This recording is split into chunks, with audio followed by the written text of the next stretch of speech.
Producer గారు, sorry director గారు. So నార్మల్గా ఫిలిమ్స్లో మనీ పెడితే వెనక్కి రావడం చాలా కష్టం. సో బేసిక్గా మనం పెట్టింది రావడం గ్రేట్ థింగ్.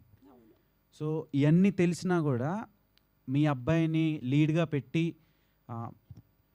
తర్వాత ఇంత పెద్ద స్టార్ క్యాస్ట్ని, తర్వాత ఒక రూరల్ బ్యాక్డ్రాప్, అంటే మీరు అమెరికా అంటున్నారు, ఇక్కడేమో లోకల్ స్టోరీని పిక్ చేసుకొని మీ అబ్బాయిని లీడ్గా పెట్టడానికి రీజన్ మీరు ఇందాక చెప్పారు.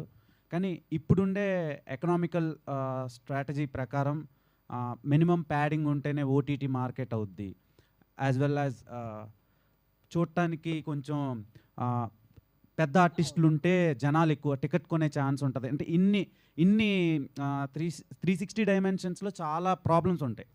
సో మీరు అవన్నీ ఎలా ట్యాకిల్ చేసి ఈ సినిమాని మీ అబ్బాయితో తీయాలనుకున్నారు, ఆడియన్స్కి ఏం చెప్దాం అనుకుంటున్నారు దాని మీద? మీరు చెప్పిన ఆ యాంగిల్ ఉంది, కానీ అదర్ యాంగిల్ చాలా డెబ్యూటెంట్ మూవీస్ కూడా హిట్ అయ్యాయి. సో మేము ఈ పర్స్పెక్టివ్లో మేము థింక్ చేసి ఫస్ట్ మా అబ్బాయిని లాంచ్ దీంతో చేద్దామని అనుకుంటున్నాం.